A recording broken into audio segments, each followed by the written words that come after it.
ಸ್ವಾಭಿಮಾನಿ ನ್ಯೂಸ್ಗೆ ಸ್ವಾಗತ. ಇಂದಿನ ಪ್ರಮುಖ ಸುದ್ದಿಗಳು. ಸಾಗರ ನಗರಸಭೆ ಪ್ರಥಮ ಸಾಮಾನ್ಯ ಸಭೆಯಲ್ಲಿ ಸಾಗರ ಶಾಸಕರು ನಡೆದುಕೊಂಡ ರೀತಿ ಬೇಸರ ತಂದಿದೆ.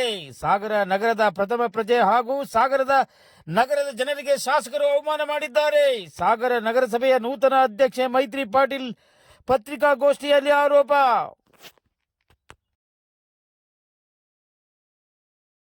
ಸಾಮಾನ್ಯ ಸಭೆಯಲ್ಲಿ ಕಾನೂನು ಪ್ರಕಾರವಾಗಿ ಮುನ್ಸಿಪಲ್ ಕಾಯ್ದೆ ಪ್ರಕಾರವೇ ನಾವು ಸಭೆಯನ್ನು ಆಯೋಜನೆ ಮಾಡಿದ್ವಿ. ಆ ಸಭೆಯಲ್ಲಿ ನಾವು ಒಳ್ಳೆ ರೀತಿಯಾಗಿ ಈ ಒಂದು ಸಭೆ ನಡೀಬೇಕು ಅನ್ನೋದು ಮೊದಲನೇ ಸಭೆ ಆಗಿದ್ದರಿಂದ ನಮ್ಮ ಉದ್ದೇಶ ಆಗಿತ್ತು. ಈ ಸಭೆಯಲ್ಲಿ ನನಗೆ ಸಭಾಧ್ಯಕ್ಷರಾಗಿ ಹಾಗೂ ಚುನಾವಣಾಧಿಕಾರಿಯಾಗಿ ನಿರ್ಣಯ ತಗೊಳ್ಳುವಂತಹ ಒಂದು ಅಧಿಕಾರವನ್ನು ಘೋಷಣೆಯನ್ನು ಮಾಡುವ ಅಧಿಕಾರ ಇತ್ತು. ಆ ರೀತಿಯಾಗಿ ನಾನು ಘೋಷಣೆಯನ್ನು ಮಾಡಿ ನಿನ್ನೆ ಸಭೆಯನ್ನು ನಾನು ಘೋಷಣೆ ಮಾಡಿ ಹೊರಟಿರ್ತೇನೆ. ಆ ಸಮಯದಲ್ಲಿ ಇವರು ಘೋಷಣೆ ಮಾಡಿದ ನಂತರನೇ ಕೂಡ ಅಲ್ಲಿ ಬಂದು ಅವರ ಒಂದು ಘೋಷಣೆ ಮಾಡ್ತಾನೆ ಇದ್ದೀನಿ, ಹೆಸರನ್ನ ಹೇಳ್ತಾನೆ ಇದ್ದೀನಿ. ಆಗ ಬಂದ್ಬಿಟ್ಟು ಅವರ ಸದಸ್ಯರುಗಳೆಲ್ಲ ಬಂದ್ಬಿಟ್ಟು ಮುತ್ತಿಗೆ ಹಾಕೊಳ್ತಾರೆ. ಅದನ್ನು ಶಾಸಕರು ತಡೆಯನ್ನು ಹಿಡಿಬಹುದಿತ್ತು. ನೀವು ಶಾಂತವಾಗಿರಿ ಅಂತ ಹೇಳಿ ಒಬ್ಬರು ಶಾಸಕರಾಗಿ ಅದನ್ನು ನಿಲ್ಲಿಸ್ಬೋದಿತ್ತು. ಆ ಕೆಲಸವನ್ನು ಮಾಡಲಿಲ್ಲ ಶಾಸಕರು. ಇದ್ರ ಬಗ್ಗೆ ನನಗೆ ತುಂಬ ಬೇಜಾರಿದೆ ಸರ್. ಒಬ್ಬ ನಗರಸಭೆ ಅಧ್ಯಕ್ಷರಿಗೆ ಗೌರವವನ್ನು ಕೊಡಲಿಲ್ಲ, ಒಬ್ಬ ಮಹಿಳಾ ಅಧ್ಯಕ್ಷೆಗೆ ಅಧಿಕಾರವನ್ನು ಮಾಡಲಿಕ್ಕೆ ಹೇಗೆ ಮಾಡ್ತೀರಾ ಅನ್ನೋ ಒಂದು ದಬ್ಬಾಳಿಕೆಯನ್ನು ಮಾಡ್ತಾರೆ ಅಂತ ಅಂದರೆ ಇದು ನಿಜವಾಗ್ಲೂ ಒಂದು ಸಾಗರದ ಪ್ರಥಮ ಪ್ರಜೆಗೆ ಮಾಡಿರ್ತಕ್ಕಂಥ ಅವಮಾನ, ಇಡೀ ಸಾಗರದ ಜನತೆಗೆ ಮಾಡಿರ್ತಕ್ಕಂಥ ಅವಮಾನ ಅಂತ ಹೇಳಕ್ಕೆ ನಾನು ಈ ರೀತಿಯಾಗಿ ಇವತ್ತಿನ ಒಂದು ಪತ್ರಿಕಾಗೋಷ್ಠಿಯನ್ನು ಕರೆದಿದ್ದೀನಿ ಸರ್. ಒಂದು ಆಡಳಿತ ನಡಿಬೇಕು ಅಂದರೆ ಇದು ಇನ್ನು ಇರ್ತಕ್ಕಂಥದ್ದು ಕೇವಲ 7-8 ತಿಂಗಳುಗಳ ಅಧಿಕಾರ. ಈ ಅಧಿಕಾರದಲ್ಲಿ ಶಾಸಕರು ನಮಗೆ ಸಹಕಾರವನ್ನು ಕೊಟ್ಟುಕೊಂಡು ಒಳ್ಳೆ ರೀತಿಯಾಗಿ ಈ ಒಂದು ಸಭೆಯನ್ನು ನೀವು ಮಾಡಿ, ಒಳ್ಳೆ ರೀತಿಯ ಆಡಳಿತವನ್ನು ಕೊಡಿ. ಇಲ್ಲಿ ನೀರಿಲ್ಲ, ಸ್ವಚ್ಛತೆ ಇಲ್ಲ, ಸಾಗರದ ಅಭಿವೃದ್ಧಿ ಕುಂಠಿತಗೊಂಡಿದೆ. ಇಂಥ ಒಂದು ವ್ಯವಸ್ಥೆಗಳಿಗೆ ಸಹಕಾರವನ್ನು ನೀಡಬೇಕು. ಈ ಕಡೆ ವಿರೋಧ ಪಕ್ಷದವರು, ಆಡಳಿತ ಪಕ್ಷದವರು ಬರೀ ಇದೇ ರೀತಿ ಗಲಾಟೆಯನ್ನೆಲ್ಲ ಚುನಾವಣೆ ಆದ ದಿನದಿಂದ ನೀವು ನೋಡಿದ್ದೀರಾ ಸರ್. ಚುನಾವಣೆಯಲ್ಲಿ ಅಧ್ಯಕ್ಷರ ಉಪಾಧ್ಯಕ್ಷರ ಚುನಾವಣೆ ನಡೆದ ಒಂದು ಜಯವನ್ನು ಅವರಿಗೆ ಕಾಂಗ್ರೆಸ್ ಆಡಳಿತ ಮತ್ತು ಆ ಶಾಸಕರಿಗೆ ಅದನ್ನು ಅರಗಿಸ್ಕೊಳ್ಳೋಕ್ಕೆ ಆಗ್ತಾ ಇಲ್ಲ. ಅವತ್ತು ಗೆಲುವಿನ ಒಂದು ನಮ್ಮ BJP ಗೆಲುವನ್ನು ಹತಾಶರಾಗಿ ಈ ರೀತಿಯಾಗಿ ಮಾಡ್ತಾ ಇದ್ದಾರೆ. ಪ್ರತಿಯೊಂದು ಸಭೆಯಲ್ಲಿ ಈ ರೀತಿಯಾದಂತಹ ಒಂದು ಗಲಭೆಗಳೇ ನಡೆದರೆ ಸಾಗರದ ಅಭಿವೃದ್ಧಿ ಮಾಡೋದು ಹೇಗೆ ಅನ್ನೋದು ನಮ್ಮದು ಮುಂದಿನ ಪ್ರಶ್ನೆ. ಯಾವುದೇ ರೀತಿ ಸಹಕಾರ ನಾವು ಬಂದು ಇವತ್ತಿಗೆ 13 ದಿನಗಳಾಗಿವೆ, ಯಾವುದೇ ಒಂದು ಸಹಕಾರ ಕೂಡ ನನಗೆ ಸಿಕ್ಕಿಲ್ಲ. ಮುಂದಿನ ದಿನಗಳಾದರೂ ಕೂಡ ನಮಗೆ ಅಧಿಕಾರವನ್ನು ಮಾಡಲಿಕ್ಕೆ ಸಹಕಾರವನ್ನು ನೀಡಿ, ಮಹಿಳಾ ವಿರೋಧಿ ಶಾಸಕರಾಗೋದು ಬೇಡ ಅಂತ ಹೇಳ್ಬಿಟ್ಟು ನಾನು ಈ ಮುಖಾಂತರ ಕೇಳ್ಕೊಳ್ತೀನಿ. ಜನಸಾಮಾನ್ಯರೊಬ್ಬರು ಒಬ್ಬ ಮಹಿಳಾ ಒಬ್ಬರು ಅಧ್ಯಕ್ಷರಾಗಿದ್ದಾಳೆ ಅಂತ ಹೇಳ್ಬಿಟ್ರೆ ಅವರಿಗೆ ಸಂಪೂರ್ಣ ಸಹಕಾರವನ್ನು ನೀಡಬೇಕು ಅನ್ನೋದು ನನ್ನ ಒಂದು ಕೋರಿಕೆ ಸರ್.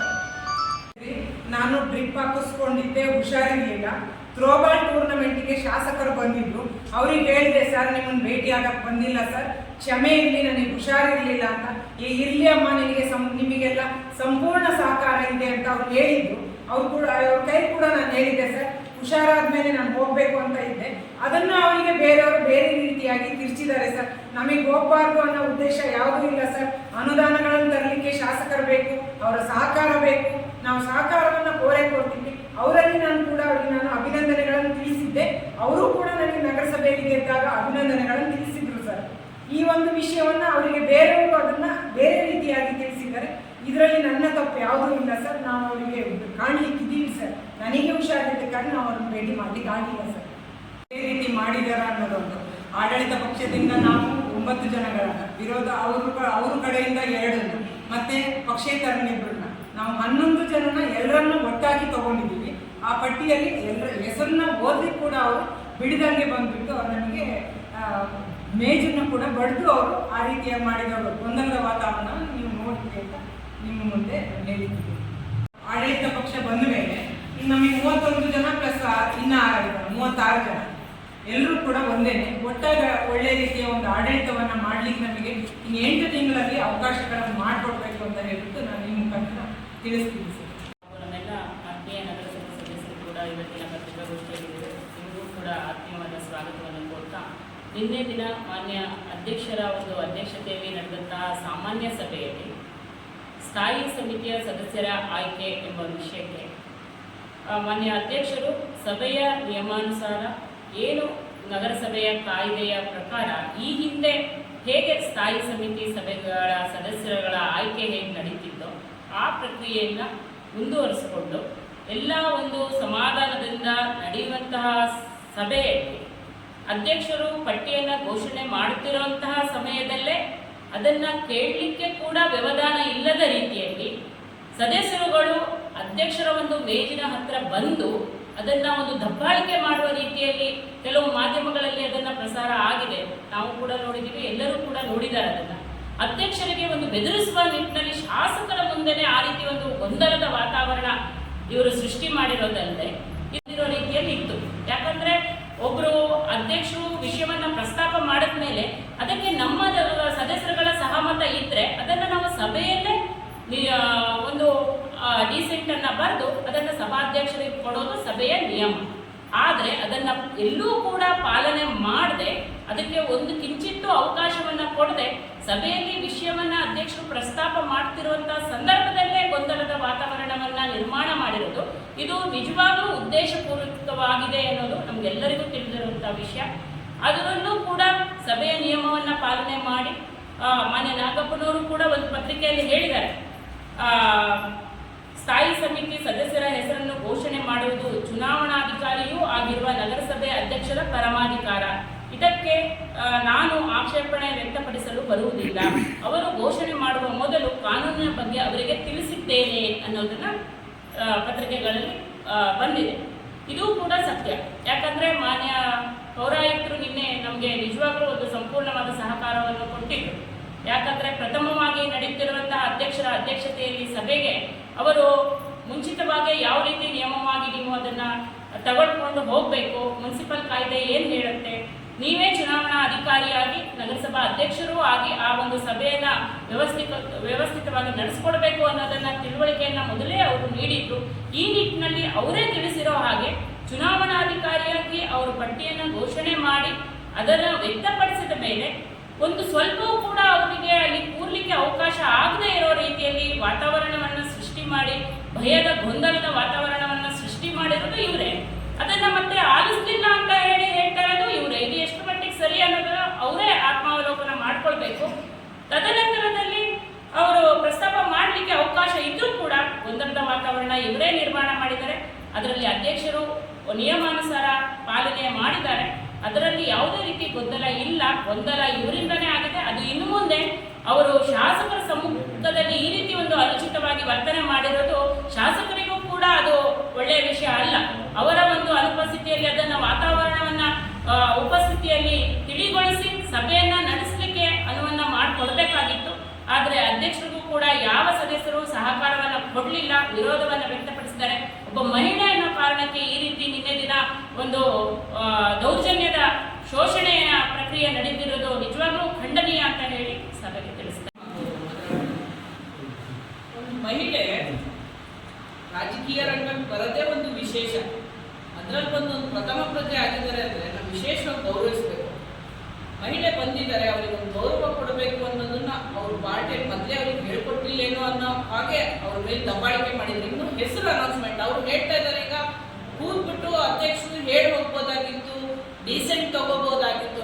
ಆ ವ್ಯವಧಾನನೇ ಅವ್ರು ಉಳಿಸ್ಕೊಂಡಿಲ್ಲಲ್ಲ. ನಾವು ಹೇಗೆ ಕೂತಿದ್ದೀವಿ, ಅವ್ರು ಹೇಗೆ ಎದ್ದು ಬಂದಿದ್ದಾರೆ ಅನ್ನೋದನ್ನ ನೀವು ವಿಡಿಯೋ ಮಾಡಿದ್ದೀರಿ. ಆಲ್ಮೋಸ್ಟ್ ಅಲ್ಲಿ ಎಲ್ಲ ಪತ್ರಿಕೆ ಮಾಧ್ಯಮದವರು ವಿಡಿಯೋದಲ್ಲಿ ಎಲ್ಲದೂ ಬಂದಿದೆ. ಒಂದು ಮಹಿಳೆ ಮಾತಾಡುವಾಗ ಸಮಾಧಾನದಿಂದ ಆಯ್ತು, ಅವ್ರು ನಿರ್ಣಯ ಹೇಳಕ್ಕಿಂತ ಹಾಗೆ ಇನ್ನು ಹೆಸರು ಹೇಳ್ತಾ ಇದ್ದಾರೆ ಅಷ್ಟೇ. ನಿರ್ಣಯ ಅವ್ರು ಕೊಡೋದ್ರೊಳಗೆ ಇವ್ರು ಎದ್ದು ದಬ್ಬಾಳಿಕೆ ಮಾಡ್ರೆ ಅವ್ರು ಏನ್ ಮಾಡಕ್ ಸಾಧ್ಯ? ನಿರ್ಣಯ ಕೊಟ್ಟು ಹೊರಗೆ ಹೋಗ್ಲೇಬೇಕಾಗುತ್ತೆ. ಆ ದಬ್ಬಾಳಿಕೆ ನೋಡಿದಾಗ ಒಂಥರದ ಗಾಬರಿ ವಾತಾವರಣಪ್ಪ, ಏನ್ ಮಾಡ್ತಾರೋ ಅನ್ನೋದು ಆ ಟೇಬಲ್ ಇಂದ ಇನ್ನೊಂದು ಸ್ವಲ್ಪ ಹೊತ್ತಾಗಿದ್ರೆ ಮೈತ್ರಿ ಮೇಡಮ್ ಏನ್ ಹೊಡಿತಾರೋ ಅಥವಾ ಎಳಿತಾರೋ ಅನ್ನೋ ವಾತಾವರಣ ಸೃಷ್ಟಿ ಮಾಡಿದ್ರು. ಸಭೆಯಲ್ಲಿ ಒಬ್ರು ಶಾಸಕರಾಗಿ ನಿಮಗೆ ಹೇಗೆ ಅಧಿಕಾರ ಮಾಡಕ್ಕೆ ಬಿಡ್ತೀನ ಅಂತ ಅದು ನನಗೆ ಏನ್ ಅನಿಸ್ತಾ ಇದೆ ಅಂದ್ರೆ, ಶಾಸಕರು ಆ ಸಭೆಗೆ ಎಲ್ಲೂ ಇದುವರೆಗೂ ಬಂದ ಇತಿಹಾಸ ಇಲ್ಲ ಅಂತ ನಾನು ಕೇಳ್ಪಟ್ಟಿದ್ದೀನಿ. ನಾನಿನ್ನು ಈಗ 6 ವರ್ಷ ಆಯ್ತು ಅಷ್ಟೇ ಬಂದು. ಆದ್ರೂ ಸಣ್ಣ ವಿಚಾರಗಳ ತಿಳ್ಕೊಂಡಿದ್ದ ಪ್ರಕಾರ ಒಂದು ಸಣ್ಣ ಸ್ಥಾಯಿ ಸಮಿತಿ ವಿಚಾರದಲ್ಲಿ ಶಾಸಕರು ಯಾವತ್ತೂ ಬಂದಿರೋ ಇತಿಹಾಸ ಇಲ್ಲ ಅಂತ ಹೇಳಿದ್ರು. ಆಮೇಲೆ ಆ ಶಾಸಕರು ಹೇಳ್ತಾ ಇದಾರಲ್ಲ 8 ತಿಂಗಳಿಗೋಸ್ಕರ ಇವರಿಗೆ ಅಧಿಕಾರದ ದಾಹ ಅಂತ ಹೇಳಿ, ಇವರೇ ಹೇಳ್ಬೋದಿತ್ತಲ್ಲ 8 ತಿಂಗಳಿದೆ ಅವರೇ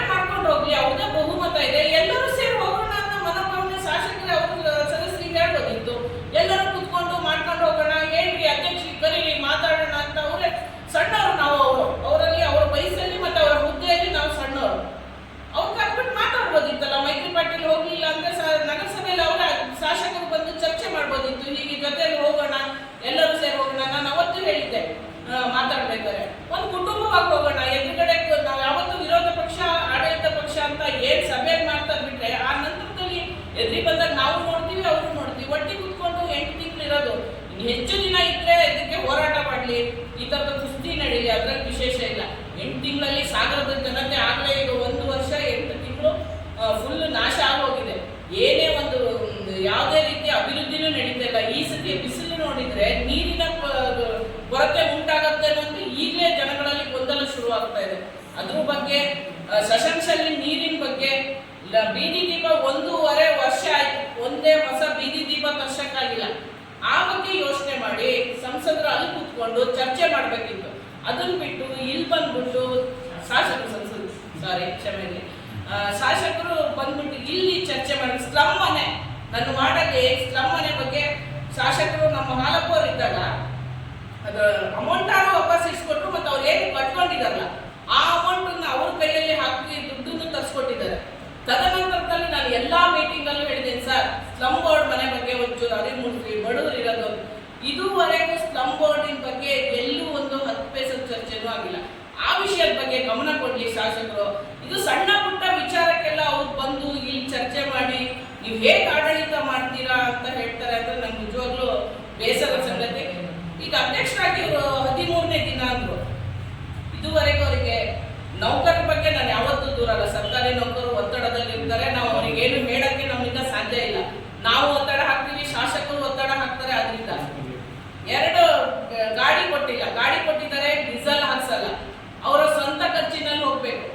ನಿನ್ನೆ ದಿನ ಲೆಟರ್ ಪ್ಯಾಡ್ ತಂದಿದ್ದಾರೆ, 13 ದಿನಕ್ಕೆ ನಿನ್ನೆ ದಿನ ಲೆಟರ್ ಪ್ಯಾಡ್ ಕೊಟ್ಟಿದ್ದಾರೆ. ಒಂದು ಅಧ್ಯಕ್ಷರಿಗೆ ಯಾವ ರೀತಿ ನಡೆಸ್ಕೊಂತ ಇರೋ ರೀತಿ ಅವ್ರದ್ದು ಹೇಗೆ?